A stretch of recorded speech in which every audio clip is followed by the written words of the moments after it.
ఓం శ్రీ మాత్రే నమః. అందరికీ నమస్కారం అండి. మీనరాశి వారికి జూన్ నెల 20వ తేదీ వారి యొక్క జాతక ఫలితాల ప్రకారం జరిగేది ఇదే. మీకు ఖచ్చితంగా జరిగేది ఇదే. ఈ రాశి వారు ఎక్కడున్నా సరే అర్జెంటుగా ఈ వీడియోని అయితే వినండి. 2 పెద్ద శుభవార్తలు అయితే మీరు వినబోతున్నారు. శ్రీ ఇంద్రకీలాద్రి కనకదుర్గమ్మ తల్లి ఆశీస్సులతో జ్యోతిష్యం చెప్పండి. గురువు గారు పండిత్ రాజ్ గారు. ప్రేమ సమస్యలు, పెళ్లి సమస్యలు, ఆరోగ్య సమస్యలు, విదేశీ ప్రయాణం, ధనం నిలకడగలోపటం, భార్యాభర్తల సమస్యలు, స్త్రీ పురుష వశీకరణ కూడా చేయబడును. ఈ గురుగారి ఫోన్ నెంబర్ వచ్చేసి 9730895167 అండి. మీరు ఎక్కడ ఉన్నా సరే ఈ గురువుగారు అన్ని విషయాలు ఫోన్లోనే చెప్తారు. 24 గంటల్లోనే మన ఫలితాలు అనేవి లభిస్తాయి. ఖచ్చితంగా 9 రోజుల్లోనే మనకు పరిష్కారం అనేది దొరుకుతుంది. సమస్య అనేది పరిష్కారం గురువు గారిది. చాలా నమ్మకమైన గురువు గారు. చెప్పింది చెప్పినట్టుగా జరుగుతుంది. మీకు నమ్మకం ఉంటే మాత్రం ఈ గురువు గారిని సంప్రదించి చూడండి. మీరు ఏ సమస్య నుంచి బయటపడాలన్నా కూడా ఖచ్చితంగా సమస్యకి పరిష్కారం అనేది లభిస్తుందండి. ఒక్కసారి ట్రై చేయండి. ఈ యొక్క ప్రస్తుతం గురించి కూడా జరగబోతున్నటువంటి నష్టాలు ఏంటి, వచ్చే అదృష్టాలు ఏంటి, రాబోయే అదృష్టాలు ఏంటి, రాబోయే అదృష్టాలు మళ్ళీ వెనక్కి వెళ్ళబోతున్నాయా, లేకుంటే మనం ఈ పనులు చేస్తే కనుక మనకి అదృష్టం దక్కుతుందా అనేది క్లియర్ గా చెప్తాము.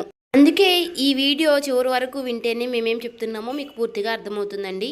ఈ రాశి వారి యొక్క మానసిక స్థితి ఇప్పుడు పూర్తిగా ఎలా ఉంది అంటే కనుక, ఏది ఏమైనా సరే కష్టపడదాము, కష్టపడిన దానికి ఎంత వస్తుందో అంత రానివ్వు, చేసే పని చేసుకుంటూ పోదాము, దైవం ఏది నిర్ణయిస్తే విధి ఎలా రాసిపెట్టి ఉంటే అలాగే జరుగుతుందని చెప్పి ఒక రకమైనటువంటి మానసిక స్థితిని స్థిరంగా ఉంచుకుని చేసేటటువంటి వృత్తి పట్ల శ్రద్ధను పెట్టుకుని చాలా క్రమశిక్షణతో పనులు చేసుకుంటున్నారు ఈ రాశివారు అని చెప్పుకోవచ్చు.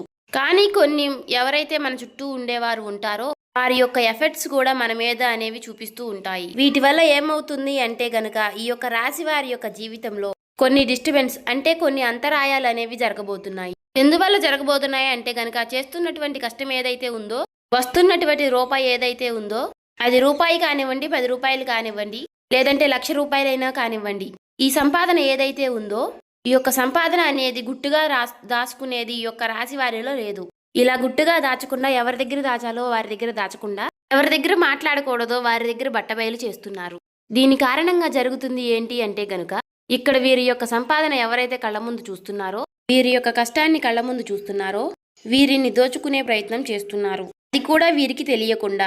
అది ఎలా అంటే గనుక, అక్కడే మీ రాశికి కొంత చెడు ఎఫెక్ట్ అనేది పడుతుంది. అది మీరు కంప్లీట్గా చాలా అర్థం చేసుకోవాలి. చుట్టూ ఉండే వాళ్ళు కూడా చాలా మంచి వాళ్ళు అని భ్రమపడద్దు.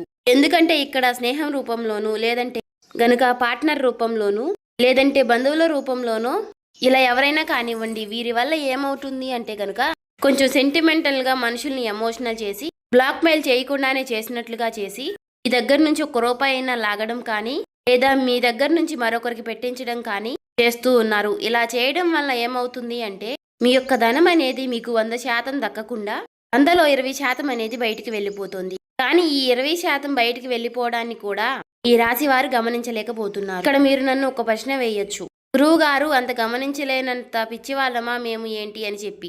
నేను ఆ ఉద్దేశంతో చెప్పడం లేదు. మీరు అసలు పిచ్చివాళ్లే కాదు. ఈ రాశి వారు చాలా తెలివైన వారు, డబ్బు మీద చాలా మంచి మనస్తత్వం కలిగిన వారు, చాలా మంచి మనసుతో కష్టపడే మనస్తత్వం కలిగిన వారు, ప్రతి రూపాయి కూడా దాచిపెట్టుకునే రకంగా కలిగిన వారు. కానీ ఇక్కడ మనకి ఏదైతే లక్ష్మీదేవి మన దగ్గరికి వస్తున్నప్పుడు దాన్ని మనం భద్రంగా గుప్పెట్లో దాచిపెట్టుకోవాలి. గుప్పెడు విప్పి 10 మందికి చూపిస్తే గనుక నరదిష్టి అనేది ఒకటి ఉంటుంది. ఈ నరదిష్టి అనేది మనల్ని కాలుస్తుంది. అది మనకి ఒక తెలియకుండానే మనల్ని నాశనం చేస్తుంది. తీరా పూర్తిగా చేజారిపోయినాక అయ్యో అని ఆకులు పట్టుకుంటే ఏమీ ఉపయోగం ఉండదు. కాబట్టి చుట్టూ ఉండేవారిని మాత్రం తేలికగా నమ్మవద్దు. వారి కోసం 1 రూపాయి అయినా సరే ఎట్టి పరిస్థితుల్లోనూ ఖర్చు పెట్టవద్దు. ఇది బంధువుల రూపంలో అయినా, స్నేహితుల రూపంలో అయినా, లేదంటే మీ దగ్గర పనిచేసేవారు ఎవరో ఒకరు ఉంటారు కదా, వారినైనా సరే మీరు నమ్మవద్దు. ఒక్క పాయింట్ కనుక మీరు గుర్తు ఉంచుకుంటే లైఫ్లో మీరు చాలా వరకు ఎదుగుతారు. ఇది మొదటి విషయం. ఇక రెండో విషయం ఏమిటి అంటే గనుక, రాశి వారికి ఉన్నటువంటి చాలా మైనస్ పాయింట్ ఏమిటి అంటే అతి కోపం. ఈ యొక్క అతి కోపం వలన చాలా మంది శత్రువులు వీరికి జీవితంలో ఉంటున్నారు. వీరికి కోపం వచ్చినప్పుడు ఏంటి అంటే ఆ కోపాన్ని కంట్రోల్ చేసుకోవడం లేక, మనం ఎక్కడున్నాము, మన చుట్టూ ఎవరున్నారు, మనకంటే పెద్దవాళ్ళు ఉన్నారా, లేక మనకంటే చిన్నవాళ్ళు ఉన్నారా, మనం ఇప్పుడు ఏ సిచ్యువేషన్లో ఏ మాట మాట్లాడాలి అనేది కూడా గ్రహించకుండా కోపం అనేది బయటికి వ్యక్తపరిచేసి ఎదుటివారి మీద చాలా కోపంగా పెద్దగా అరుస్తూ ఉంటారు. ఈ విధంగా అరవడం వలన ఆ కాసేపు మీ కోపాన్ని బయట పెట్టి చూపించేసుకుంటూ ఉంటారు. దీని వలన మీరు చాలా వరకు కూడా మీరు అనుకున్నటువంటి మీ చుట్టూ ఉన్నటువంటి మీ మనుషులైనటువంటి వారిని మీరు దూరం చేసుకుంటూ ఉంటున్నారు. అనుకున్న వాళ్ళు ఎవరైతే ఉన్నారో వారు కూడా మీకు దూరం అయ్యే అవకాశాలు ఎక్కువగా ఉంటాయి. అలాగే మీరు ముఖ్యంగా వీరితో ఎంతవరకు కూడా మనం మంచిగా ఉండకూడదు. వీరిని ఎలాగైనా సరే సాధించాలి. వీరికి మనశ్శాంతి లేకుండా చేయాలి. ఎందుకంటే వీరు ఆ సమయంలో నన్ను అలా అన్నారు అని చెప్పి మీ మీద ఎక్కువగా శత్రుత్వాన్ని పెంచుకునేవారు కూడా ఉంటారు. అలా మేము శత్రువులమే మీ మీద కక్ష సాధించబోతున్నాము. ఏదేమైనా మేమేంటో మీకు చూపిస్తాము అని ఎవరు కూడా మనకి చెప్పరు. మొఖాన బోర్డు వేసుకుని తిరగరు. కానీ తిరిగి మిమ్మల్ని తిరిగి కోలుకోలేనటువంటి దెబ్బ కొడతారు. కాబట్టి ఎవరి మీద కూడా అంత కోపాన్ని ప్రదర్శించకండి. తన కోపమే తనకి శత్రువు అన్న పాయింట్ ఒకటి గుర్తు చేసుకోండి. కోపం వచ్చినప్పుడు ఆ కోపాన్ని కంట్రోల్ చేసుకోవడానికి ఓం నమః శివాయ అనే మంత్రాన్ని పఠిస్తూ ఉండండి. ఇక ఈ రాశి వారు చిన్నతనం నుంచి కూడా ఎన్నో కష్టాలు, బాధలు, సమస్యలతో చుట్టూ ఉన్నటువంటి పరిస్థితులు ఏవి కూడా వీరికి అనుకూలించలేదు. నా అనుకున్న వారే వీరిని స్వార్థం కోసం వాడుకుని వీరిని అనేక రకాలుగా కష్టాలకు గురిచేసి ఎన్నో రకాలైనటువంటి మానసికమైనటువంటి వేదలకు గురిచేసి వీరిని ఒక ఎమోషనల్గా టార్చర్ చేసి వీరి యొక్క కష్టాన్ని వీరిని డబ్బు రూపంలో వాడుకున్న వారే వీరికి ఎక్కువగా ఉంటారు. దీని కారణం ఏం జరుగుతుంది అంటే గనుక ప్రేమకు వీరు దూరం అవుతారు. వీరికి తల్లిదండ్రుల ప్రేమ అంతగా దొరకదు. తోడుబుట్టువుల ప్రేమ అంతగా దొరకదు. ఎప్పటికీ కూడా ఇక బయట స్నేహితులతో ఎక్కువ అటాచ్మెంట్గా ఉండటం, స్నేహితులతోటి ఎక్కువగా పరిచయాలు పెంచుకోవడం, మంచి అయినా చెడు అయినా సరే ఎక్కువగా చెడు ఆకర్షిస్తుంది అని అంటారు. అలా చెడు ఆకర్షించి కొంతమంది వారి లైఫ్లు స్పాయిల్ చేసుకున్న వారు కూడా రాశి వారిలో ఎక్కువగా ఉన్నారు. ఎందుకు ఈ మాట చెబుతున్నాను అంటే కనుక ఏది ఏమైనా సరే మనం ఎప్పుడూ కూడా ప్లస్ పాయింట్లే చెప్పుకోకూడదు. అప్పుడప్పుడు మైనస్ పాయింట్లు కూడా చెప్పుకోవాలి. ఎవరైనా సరే బయట వాళ్ళు మనల్ని పొగుడుతూ ఉంటారు. అంతే గనక మనల్ని మనవారైతేనే తిడతారు, ఒక మాట అనగలుగుతారు. ఎందుకు అంటే చిన్నతనం నుంచి కూడా మన అమ్మా నాన్న మనల్ని తిట్టి కొట్టే పెంచుతారు. ఎందుకంటే మీరు మంచి ఏంటో చెడేంటో తెలుసుకోవాలి, అప్పుడు దారి వైపు అడుగు పెట్టకూడదు అన్న ఉద్దేశంతో. అలాగే ఇప్పుడు ఈశ్వరుడు కూడా నా చేత పలికించారు అంటే దాని అర్థం మీరు మంచిని గ్రహించాలి అని. ఇక్కడ ఇప్పుడు మీరు తెలుసుకోవాల్సింది కూడా చెడు అనేది అంతే చాలా తొందరగా ఆకర్షిస్తుంది, చాలా ఆలస్యంగా అర్థమవుతుంది.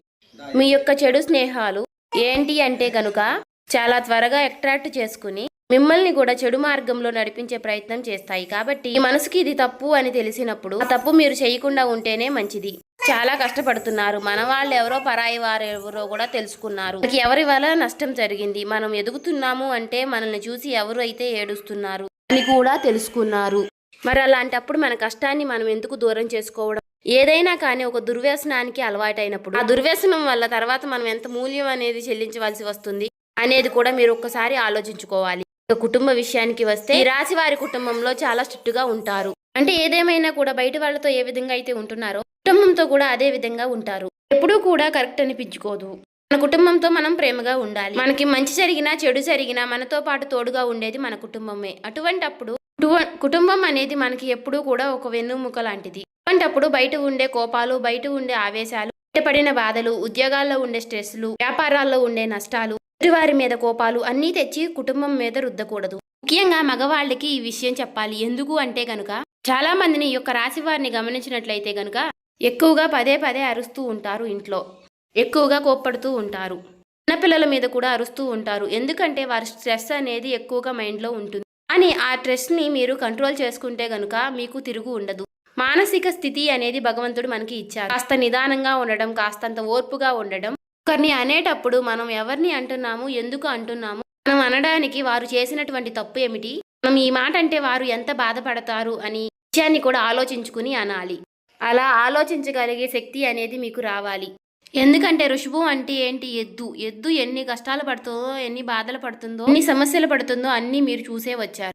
ఎన్నో పనులకు వెళ్ళారు, ఎంతమందో మనుషుల్ని చూశారు, మంచి చూశారు, చెడు చూశారు. కానీ మీరు చాలా కఠినమైనటువంటి మానసిక స్థితిలో పెరిగినవారు. అలాగే మీకు ఏదైనా సరే తట్టుకునేటటువంటి గుండె ఉంటుంది. ఈ రాశి వారిని ముఖ్యంగా మగవారిని గమనించినట్లయితే గనుక శరీరం కూడా చాలా గట్టిగా దృఢంగా ఉంటుంది. ఈ రాశి వారు ఆడవాళ్ళు కూడా మానసికంగా చాలా బలంగా ఉంటారు. కానీ కాబట్టి మీకులాగానే అందరూ ఉంటారు అనుకుంటే మాత్రం తప్పవుతుంది. ఒక మాట ఎదుటి వారిని మనం వెంటనే హర్ట్ చేసేటట్టుగా, వారిని నొప్పించేటట్టుగా, అంటే వారి కళ్ళల్లో నీళ్ళు వచ్చేసేలాగా అలా ఎప్పుడు కూడా మాట్లాడకూడదు, చేయకూడదు. అలా చేయడం వల్ల ఏమవుతుంది అంటే ఇప్పుడు ఈ జన్మలో చేసినటువంటి కర్మానుకారం ఈ జన్మలోనే పడాలి అంటారు కదా. కర్మ ఫలితం అనేది ఈ జన్మలోనే అనుభవించే విధంగా ఉంటుంది. కాబట్టి ఎదుటి వారిని ఎప్పుడూ కూడా మానసికంగా కానీ శారీరకంగా కానీ నొప్పించకండి. ఈ విషయాన్ని అయితే తెలుసుకోండి. ఇక ఈ రాశి వారిని ఎందుకు అర్జెంటుగా ఈ వీడియో చూడమన్నా, అసలు 2 పెద్ద శుభవార్తలు ఏమిటి అనే విషయం, రేపటి రోజున మీకు వచ్చేటటువంటి మొట్టమొదటి శుభవార్త ఏమిటి అంటే వీరి యొక్క లైఫ్ పార్ట్నర్ వల్ల మీకు పెద్ద లాభం చేకూరుతుంది. మొదటి నుంచి కూడా మీకు మేము చెబుతున్న వార్తే. ఈ రాశి వారికి వీడియోస్ కనుక ముందు నుంచి మీరు చూస్తున్నట్లయితే ఈ రాశి వారికి లైఫ్ పార్ట్నర్ వల్ల చాలా అదృష్టం అనేది పడుతుంది. ముఖ్యంగా ఈ రాశి వారి యొక్క లైఫ్ పార్ట్నర్లు చాలా కష్టజీవులు, చాలా శ్రమజీవులు. వీరు ఎంత కష్టపడతారో వీరి యొక్క ప్రతి కష్టాన్ని వారు అర్థం చేసుకునే విధంగా ఉంటారు. అలాగే ఇందాక నేను చెప్పినట్లుగా వీరి గుండె చాలా బలమైనది, గట్టిది అని చెప్పి మనసు కూడా చాలా కష్టాలను ఎదుర్కొని నిలిచింది. అలా ఉంది కాబట్టి ఈ రాశి వారికి చాలా మొరటి స్వభావం ఉంటుంది. కానీ అవతలి వారిది చాలా సున్నితమైనటువంటి మనస్తత్వం. వీరిద్దరూ కూడా అప్పుడప్పుడు కాకుండా చాలా తరచుగా, అంటే భార్యాభర్తలు ఎక్కువగా గొడవలు పడుతూ ఉంటారు. అలాగే ఈ యొక్క రాశి వారికి వీరు చేసేటటువంటి పనుల వల్ల కానివ్వండి, లేదా మీ యొక్క లైఫ్ పార్ట్నర్ వల్ల పుట్టినింటి వైపు నుంచి కానివ్వండి, ఏదేమైనా సరే వీరికి లాభం అనేది వస్తుంది. ఇది మాత్రం 100% లాభం. సమాజంలో గౌరవం అనేది పెరుగుతుంది.